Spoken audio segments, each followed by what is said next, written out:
मेरे पापा ने मुझे बताया था एक्चुअली कि एमके यादव सर हैं, यूपीएससी की तैयारी कर रहे हैं। मैं तो बहुत खुद को लकी फील करती हूँ, मेरी फ्रेंड ने आपको सजेस्ट किया था। मैंने आपका ही कोर्स इसलिए ज्वाइन किया था क्योंकि आपके कोर्स से ये था आंसर राइटिंग भी डे टू डे एक्टिव हो जाएगी। तो हस्बैंड यही बोले कि नहीं, इनका सर का करो, आइए सबका बैच आ रहा है, तुम बस ये ज्वाइन करो। उसका फायदा सर मुझे ये हुआ, और मुझे नहीं पता सर, मैं वो 5-5 मिनट में आंसर लिख रही थी वहाँ पे। तो सर से मैं एक बार मिला तो वो बोले कि तुम बस झेल जा किसी तरह मेरे को 1 महीना। सर जैसे आपने पहले क्लासेस ली थी साइंस ऑफ आंसर राइटिंग में, 8 से 10 क्लासेस शायद थी, तो उसके बाद एक दिमाग में एक फॉर्मेट सा बन गया था। तो आपका प्री के लिए, यूपीएससी प्री के लिए भी कोई बैच चलता था, तो मेरा सर एक ड्रीम था कि कभी मैं मेंस दूंगा तो आपके साथ। जो सिलेक्शन दिलाया वो आइए सभी था। Sir mains answer writing sir मैंने आपका कोर्स ज्वाइन किया था 2024 में। सर मेरा बेसिक मटेरियल केवल आपका था सर। लॉजिक ये तक मैं आपको पहले से जानता था, फिर मुझे एमके सर के बारे में पता चला। क्योंकि मैंने क्लासेस देखे हुए थे यूट्यूब पे। मैं आईएएस सर से एसोसिएटेड थी। I would say thank to the IAS team. The IAS hub नाम की कोचिंग है एमके यादव सर की। यादव सर के बारे में जानकारी मिली। मैंने आईएएस सबसे यूपीपीसीएस प्रीमियम बैच ज्वाइन किया था। आईएएस हब आईएएस हब की वेबसाइट पर यूपीपीसीएस टॉपर्स की आंसर कॉपीज फ्री में उपलब्ध हैं। उन्हें आप हमारी वेबसाइट से डाउनलोड करके आंसर राइटिंग सीखें और अपनी रैंक सुनिश्चित करें।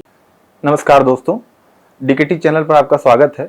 मेरा नाम कुमार रितेश है और मैंने यूपीपीसीएस 2024 की परीक्षा में वाणिज्यकर अधिकारी के रूप में 11वीं रैंक प्राप्त की है। ये मेरा यूपीपीसीएस में प्रथम प्रयास था। मेरा मेंस भी प्रथम था और इंटरव्यू भी प्रथम था। मेरा बैकग्राउंड मैं थोड़ा सा बता देता हूँ। मैं गोंडा जिले का रहने वाला हूँ, जो उत्तर प्रदेश का एक टियर 3 का एक छोटा सा शहर है, और मैंने अपनी सारी तैयारी अपने होम टाउन से ही की है और मेरी शिक्षा भी सारी होम टाउन से ही हुई है। मेरा ग्रेजुएशन और पोस्ट ग्रेजुएशन इकोनॉमिक्स का बैकग्राउंड रहा है बेसिकली मेरा, और 2021-22 में मैंने तैयारी शुरू की थी। मूलतः मैंने यूपीएससी की तैयारी शुरू की थी, उसके बाद मैंने 2024 में पीसीएस पर स्विच किया था। तो ये रहा मेरा छोटा सा बैकग्राउंड। आज मैं आपके सामने उपस्थित हुआ हूँ हिंदी माध्यम के लिए जो सबसे चुनौतीपूर्ण विषय है, जो हिंदी माध्यम के लिए संसाधन कहाँ से लाए जाएँ और हिंदी माध्यम के लिए रिसोर्स कैसे कलेक्ट किए जाएँ। आज के समय में जब हिंदी माध्यम को लेकर लोगों के मन में डाउट रहता है, तो मैं इसीलिए आपके समक्ष इस वीडियो से क्लियर करना चाहूँगा कि हिंदी माध्यम के लिए आप किस प्रकार के रिसोर्स ले सकते हैं और कैसे उन रिसोर्स का उपयोग कर सकते हैं जो फ्री और पेड आज मार्केट में उपलब्ध हैं और जिनका उपयोग मैंने किया था। सबसे पहले अगर यूपीपीसीएस स्टेज की बात करूँ तो यूपीपीसीएस एक 3 स्टेज में होने वाला एग्ज़ाम है। पहले आपका प्रीलिम्स होता है, फिर आपका मेंस होता है और लास्ट में आपका पर्सनालिटी टेस्ट होता है। तो सबसे पहले और सबसे महत्वपूर्ण जो आपका स्तर है वो प्रीलिम्स है। आपको प्रीलिम्स क्वालिफाई करना बहुत ज़रूरी है, वरना आपको मेंस लिखने का मौका ही नहीं मिलेगा। तो सबसे पहला प्रयास आपका प्रीलिम्स का होना चाहिए। तो मैं सबसे पहले अपनी प्रीलिम्स के रिसोर्स बता देता हूँ, उसके बाद मैं आपको प्रीलिम्स की स्ट्रेटजी बताऊँगा। तो प्रीलिम्स के रिसोर्स के लिए पहली बात तो 2 पेपर होते हैं, एक जीएस का और एक सीसैट का। जीएस के लिए जो सबसे महत्वपूर्ण सब्जेक्ट आपके हैं वो राजव्यवस्था है, विज्ञान है, भूगोल है, इतिहास है और अर्थव्यवस्था, पर्यावरण, और थोड़ा बहुत जो वेटेज है सबसे ज़्यादा उसके बाद करंट अफेयर का है। तो सबसे पहले 1 बाय 1 में हम देखते हैं क्या पढ़ना चाहिए आप लोगों को हिंदी माध्यम के लिए। अगर आप हिंदी से हैं तो सबसे पहले राजव्यवस्था के लिए आपको एक स्टैंडर्ड बुक लेनी चाहिए जो एम लक्ष्मीकांत हो सकती है, बहुत अच्छी बुक है। इसके अलावा परीक्षा वाणी भी पढ़ सकते हैं। इसके साथ आपको घटनाचक्र पूर्वावलोकन लगा लेना है। अभी मैं आगे इस वीडियो में आपको घटनाचक्र पूर्वावलोकन लगाने का तरीका भी बताऊंगा। दूसरा सब्जेक्ट है हमारा विज्ञान। विज्ञान के लिए आपको लूसेंट से पढ़ लेना है, जो लूसेंट की नॉर्मल वाली किताब आती है उससे आप पढ़ सकते हैं और उसके साथ ही आपको घटनाचक्र पूर्वावलोकन कर लेनी है।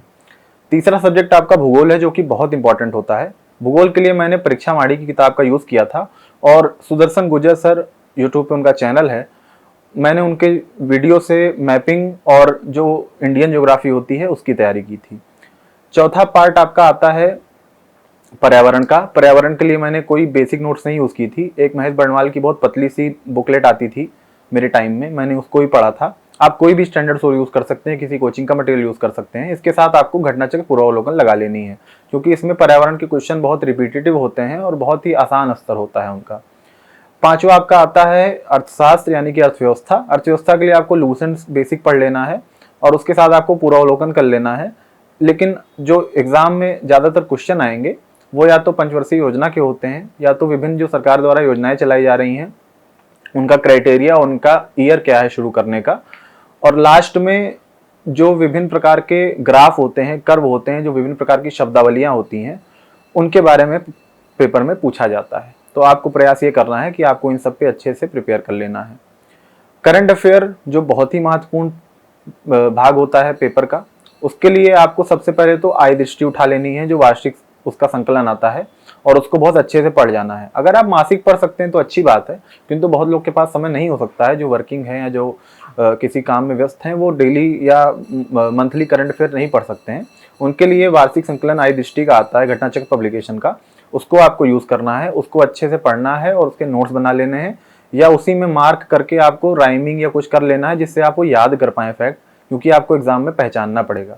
इसके बाद आप जो गैप बचेगा करंट अफेयर का उसको पूरा करने के लिए आप घटनासार पब्लिकेशन की बुक का यूज़ कर सकते हैं। अब जब आपके सोर्स मैंने बता दिए हैं तो मैं थोड़ा सा स्ट्रेटजी बताना चाहूँगा। आपको स्ट्रेटजी ऐसी यूज़ कर रही है कि सपोज करिए आप पॉलिटी पढ़ने जा रहे हैं, आप पहली बार पॉलिटी पढ़ने जा रहे हैं यूपी पीसीएस के लिए, तो सबसे पहले तो आप पीवाईक्यू उठाइए और एक पीवाईक्यू में देखिए कि टॉपिक वाइज क्या क्या क्वेश्चन पूछे जा रहे हैं बार बार। जैसे आप देखेंगे तो आपको पता चलेगा कि संविधान के मूल भाग से बहुत बार क्वेश्चन आता है, प्रस्तावना से बहुत बार क्वेश्चन आता है, मूल अधिकार से हर साल क्वेश्चन आता है। तो आपको ये सब आइडेंटिफाई कर लेनी है थीम्स। उसके बाद आप क्या करिए, स्टैंडर्ड बुक उठाइए और उससे वो नोट्स उससे पढ़िए, उसके शॉर्ट नोट्स बनाइए या अगर आपको ट्रिक बनानी है वो ट्रिक बना के याद करिए। और वो ट्रिक बना के याद करने के बाद आप सीधा पीवाईक्यू पे चले जाइए और ऑप्शन छुपा लीजिए। जो घटनाचक्र पूर्वावलोकन है उसमें नीचे ऑप्शन दिया होता है क्वेश्चन के, उसको आपको छुपा लेना है और उसके बाद आप वो क्वेश्चन पढ़ते जाइए। जो क्वेश्चन आपको लगे कि ये क्वेश्चन तो मैं कर लूंगा, अब मुझको आता है, उस क्वेश्चन को आप कुछ मत करिए, उसको ऐसे ही छोड़ दीजिए। जो क्वेश्चन आपको लगे कि ये मैं बार बार गलत कर सकता हूँ या ये क्वेश्चन थोड़ा नया फैक्ट वाला है, थोड़ा अजीब फैक्ट वाला है, उसको आपको सर्कल कर लेना है।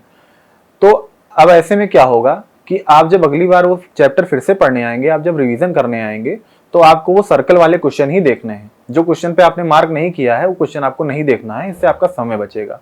दूसरी बात, जब आप थर्ड या सेकंड रिवीजन करेंगे तो आपको देखना है जो भी आप सर्कल वाले क्वेश्चन बनाए हैं उनको आप एक पेज पे लिख लीजिए, उसका आंसर लिख लीजिए, ताकि आपके पास ये माइक्रो नोट्स बन जाएगी।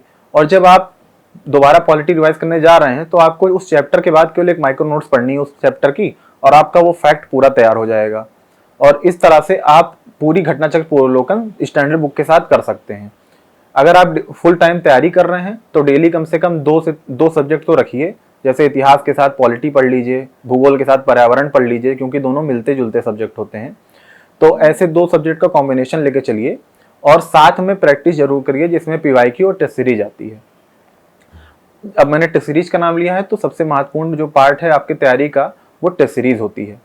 अब टेस्ट सीरीज के लिए आपको क्या करना है? टेस्ट सीरीज के लिए सबसे पहले तो आपको मार्केट में मिलने वाले जो 2-3 बड़े इंस्टीट्यूट्स हैं उनकी टेस्ट सीरीज ले लेनी है, जो मार्केट में आसानी से उपलब्ध हो जाते हैं, जिसमें पीसीएस मंत्रा है, ध्येय आईएएस है, दृष्टि आईएएस है, ऐसे 3-4 बड़े संस्थान हैं। उसके अलावा आपको टेलीग्राम पर भी कुछ चैनल हैं, जैसे मैं पर्सनली यूज़ करता था, प्राण पीसीएस एक चैनल है और एक यूपी पीसीएस 1 है। इन दोनों चैनल की मैंने टेस्ट सीरीज यूज़ की थी और इनका करंट अफेयर का मटेरियल भी मैंने यूज़ किया था। और इन चैनलों द्वारा यूपी पीसीएस के पीवाईक्यू संबंधी क्विज कराए जाते हैं और करंट अफेयर की भी क्विज कराए जाते हैं, जिसका मैंने पूरा लाभ लिया था। तो आप ये तरीका भी कर सकते हैं। कुल मिलाकर आपको पहले कंटेंट इकट्ठा करना है। कंटेंट इकट्ठा करने के बाद आपको पीवाईक्यू से जांचना है कि आपका कंटेंट यूपी पीसीएस पीवाईक्यू के हिसाब से कितना सही बैठ रहा है और कितना गलत बैठ रहा है। उसके बाद आपको टेस्ट सीरीज के द्वारा अपने आप को आंकना है कि आप कितना ज्ञान अर्जित कर पाए हैं, आप कितनी नॉलेज ले पाए हैं, कितना आपको याद आ रहा है और आपने जो पढ़ा है वो काम का है भी कि नहीं है। और यूपी पीसीएस के एग्जाम में आपको जनरली 100 क्वेश्चन सही करने का टारगेट करना चाहिए कि आपका नेट 100 क्वेश्चन सही हो, ताकि आप इस ऊहापोह में ना फंसे प्रीलिम्स के बाद कि आपका मेंस होगा या नहीं। आप प्रीलिम्स के तुरंत बाद मेंस की तैयारी कर पाएं। तो इसमें सबसे जरूरी यही होता है कि जब आप बार बार टेस्ट सीरीज देंगे तब आपको अपना एक ऑप्टिमम नंबर मिलेगा। जैसे मेरा था कि जब मैं 135 से 136 क्वेश्चन के बीच में करता था तो मेरा नेट 100 करेक्ट हो जाता था। तो इसी तरह आपको टेस्ट सीरीज कर करके बार बार आपको अपना अटेम्प्ट निकालना होगा, ऑप्टिमाइज जो अटेम्प्ट होगा कि मैं अगर इतना अटेम्प्ट करूंगा तो मेरा पेपर इतना आसानी से हो जाएगा। दूसरी बात आती है कि मेंस। अब जब आप प्रीलिम्स क्लियर कर लिए, अब आप मेंस के लिए आए हैं। मेंस से आपकी रैंक डिसाइड होती है। मेंस ही सर्वे सर्वा है यूपी पीसीएस में। अगर आपका मेंस अच्छा है, आपका इंटरव्यू भी कुछ आपका बिगाड़ नहीं सकता है। मेंस के लिए आपको क्या करना है? सबसे पहले मेंस के बारे में जानिए। मेंस में 8 पेपर आएंगे। मेंस में एक सर्वप्रथम जनरल हिंदी का पेपर होता है, दूसरा एसए का पेपर होता है, जो दोनों 150 नंबर के होते हैं। तीसरा पेपर आपके 4 पेपर होंगे, GS1, GS2, GS3, GS4, जो 200 नंबर के होंगे। और 5वां 6वां पेपर होता है यूपी स्पेशल का, जो 200 नंबर का होता है। अगर यूपी पीसीएस में आपको श्योर शॉर्ट सिलेक्शन चाहिए तो आपका जनरल हिंदी का पेपर बहुत इंपॉर्टेंट है। इसमें आपको 150 में 105-110 के आसपास स्कोर करना होगा, तब आपका नंबर स्टेबल हो पाएगा। मेरा 2024 में हिंदी में 110 नंबर आया था और उसकी रणनीति ये थी कि हिंदी के लिए मैंने वासुदेव नंदन और हरदेव बहारी की बुक का यूज़ किया था, और साथ ही यूथ पब्लिकेशन की बुक आती है जिसमें हिंदी के पिछले वर्षों के यूपीपीसीएस द्वारा कराए गए पेपर के पीवाईक्यू होते हैं। वो बुक मैंने पूरी सॉल्व की थी और मैंने पूरी बुक रटी थी। उस बुक को रटने के बाद और हिंदी के प्रैक्टिस करने के बाद आपका हिंदी में स्कोर बढ़ जाएगा। बस आपको प्रयास ये करना है कि जो हिंदी में लगभग 70 नंबर की ग्रामर पोर्शन आती है उसको आपको ध्यान रखना है। अगर ग्रामर में आप चाहें तो 70 में 70 भी ला सकते हैं। इस वजह से आपको हिंदी में ग्रामर पोर्शन पर ज़्यादा ध्यान देना है। जो सब्जेक्टिव पोर्शन आता है उसमें उतनी अच्छी मार्किंग नहीं मिलती है, इस वजह से आपको उस पर ज़्यादा ध्यान नहीं देना चाहिए। आपको ग्रामर पोर्शन पे ज़्यादा ध्यान देना है। जब आपका ये वाला पोर्शन निपट जाएगा, हिंदी निपट जाएगी, उसके बाद आता है एस्से का क्वेश्चन। एस्से के लिए आप विभिन्न थीम आइडेंटिफाई करिए पहले तो, जो कि आयोग द्वारा दी गई है, जैसे महिला है, शिक्षा है, अंतर्राष्ट्रीय संबंध है, कृषि है, आर्थिक व्यवस्था है। आप हर थीम को आइडेंटिफाई करके पीवाईक्यू को देखते हुए हर थीम पर 5-5, 6-6 कोड तैयार कर लीजिए, कुछ केस स्टडी तैयार कर लीजिए और कुछ स्टोरी या एनेक्डोट तैयार कर लीजिए। एनेक्डोट यानी कि छोटी कहानियाँ जो मोटिवेट करती हैं या किसी थीम को आइडेंटिफाई कर देती हैं।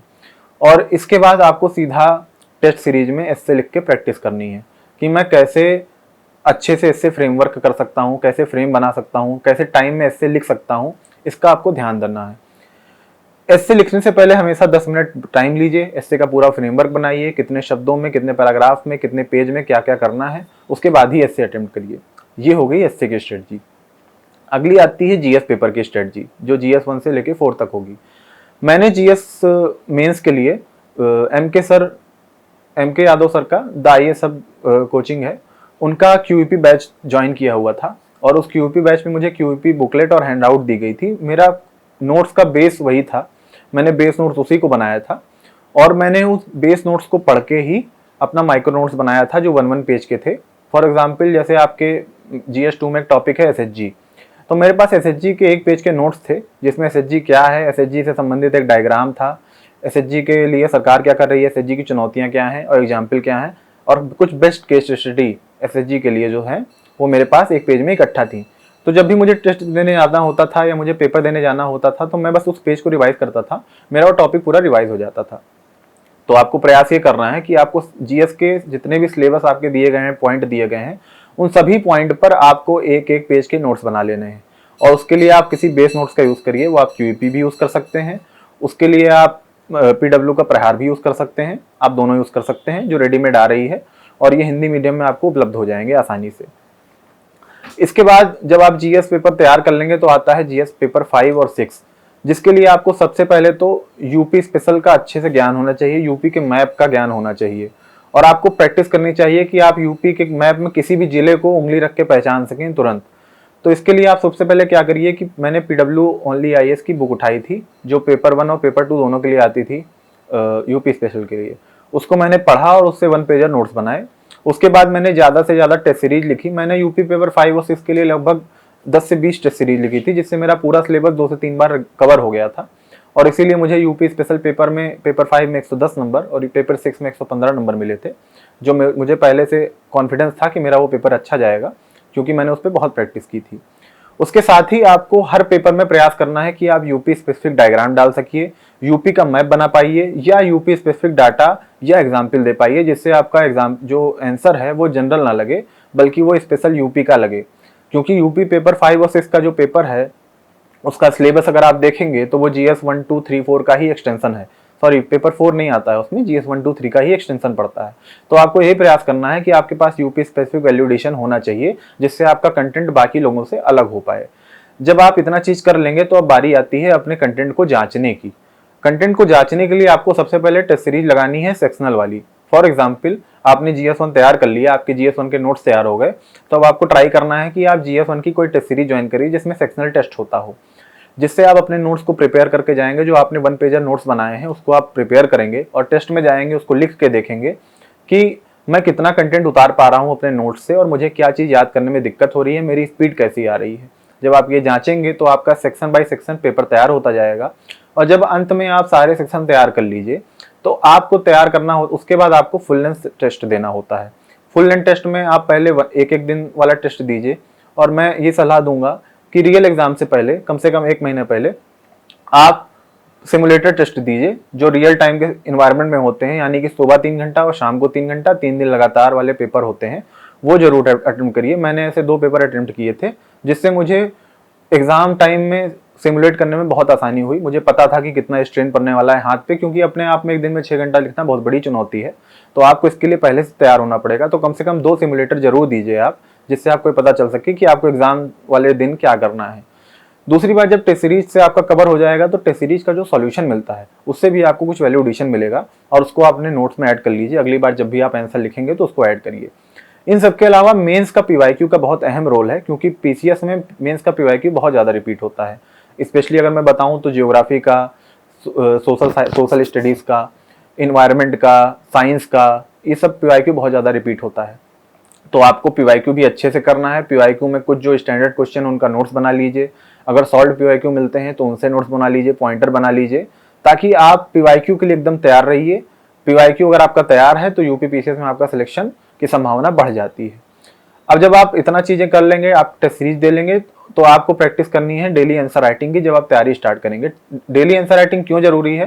क्योंकि अगर आप डायरेक्ट 20, अगर आप सोच रहे हैं कि आप एग्जाम में जाके सीधा 20 क्वेश्चन लिख लेंगे तो यह संभव सी बात है। अगर आपका आदत नहीं है, आपकी आदत नहीं है, तो आप पेज नहीं भर पाएंगे, क्योंकि यूपीपीसीएस एग्जाम में 2 चीज़ जरूरी होती है जो मैं अपने अनुभव से बता रहा हूँ। पहली बात, आपकी राइटिंग अच्छी होनी चाहिए। केवल लेजिटिमेट राइटिंग नहीं होनी चाहिए, राइटिंग सुंदर होनी चाहिए। और सुंदर राइटिंग होने के साथ साथ आपका पन्ने भी भरे होने चाहिए, क्योंकि बाकी सब लोग पन्ने भर के आते हैं। इसके लिए आपको प्रयास ये करना है कि जो भी आप आंसर लिखिए वो पेज टू पेज पूरा भरा हो, और आपको डेली आंसर राइटिंग 2 से 3 क्वेश्चन की करनी चाहिए, जिसको आप धीरे धीरे टाइम लिमिट में लाने का ट्राई करेंगे। स्टार्टिंग में आपको समय ज़्यादा लगेगा, आगे चल के आपको टाइम लिमिट कम करनी पड़ेगी। जैसे एग्जाम्पल के लिए अगर 8 मार्कर क्वेश्चन है तो वो 6 से 7 मिनट में आपका हो जाना चाहिए, और अगर 12 मार्कर क्वेश्चन है तो वो 15 मिनट में हो जाना चाहिए। तब जाके आप पेपर पूरा कर पाएंगे, वरना पेपर आप पूरा नहीं कर पाएंगे। और अगर आपका मेंस में पेपर पूरा नहीं हुआ तो आपका इंटरव्यू कॉल आना मुश्किल हो जाता है। तो इन चीज़ों का ध्यान रखते हुए आप मेंस की तैयारी कर सकते हैं। और जो हिंदी माध्यम के कंटेंट की बात है तो क्यूईपी बुकलेट्स और प्रहार मैगजीन, दोनों में से आप कुछ भी यूज़ कर सकते हैं जो मार्केट में आसानी से उपलब्ध होती है। तो इसलिए अब हिंदी मीडियम में उतना कंटेंट की समस्या नहीं रह गई है। अब लास्ट में मैं आता हूँ इंटरव्यू प्रिपरेशन पे। मेंस के बाद आपको इंटरव्यू प्रिपरेशन के लिए धीरे धीरे अपने बैकग्राउंड के बारे में जानकारी इकट्ठा करनी शुरू कर देनी चाहिए। फॉर एग्जाम्पल, अगर आपका, जैसे मेरा बैकग्राउंड पीजी इकोनॉमिक्स का है, तो मैंने इकोनॉमिक्स के बेसिक जो भी कीवर्ड होते हैं, जो भी टर्म होते हैं, जो आजकल करंट में चल रहा होगा इकोनॉमिक्स का, उस सब के बारे में आपको प्रिपेयर कर लेना है। 1-1 छोटा छोटा नोट्स बना लेना है कि, और आपको वाई पे ज़्यादा ध्यान देना है कि क्यों, उसके कॉज पे आपको ज़्यादा ध्यान देना है, क्योंकि इंटरव्यू में फैक्ट से ज़्यादा कॉज पूछा जाता है।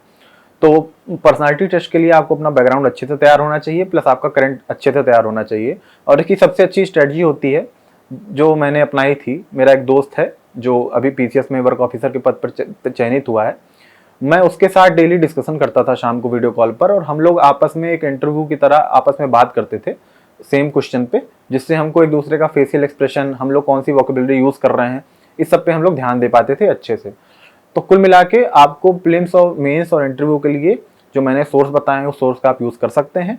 और इसके साथ ही आप टेलीग्राम पर मिलने वाले कुछ चैनल जैसे यूपीपीसीएस1 और प्राण पीसीएस चैनल का भी प्रयोग कर सकते हैं, जिससे आपको ये आसानी होगी कि आप उन लोगों से भी कम्पीट कर पाएंगे जिनके पास अच्छा कंटेंट है, जिनके पास कोचिंग की सहायता है, आप उनसे भी कम्पीट कर पाएंगे। और दोस्तों, अंत में मैं एक स्पेशल मेरी एक बात है वो कहना चाहूँगा कि जब मैंने तैयारी स्टार्ट की थी, मैं बहुत छोटे शहर से हूँ और मैंने घर से तैयारी स्टार्ट की थी। मेरे घर में भी कोई, मेरे पूरे खानदान में कोई अधिकारी नहीं है, तो मेरे पास कोई गाइडेंस देने वाला नहीं था। उस समय मुझे डीकेटी चैनल के बारे में पता चला था 2021-22 में। उसी टाइम यूपीएससी 2020 का रिजल्ट आया था और डीकेटी पे कई टॉपर्स के इंटरव्यू आ रहे थे।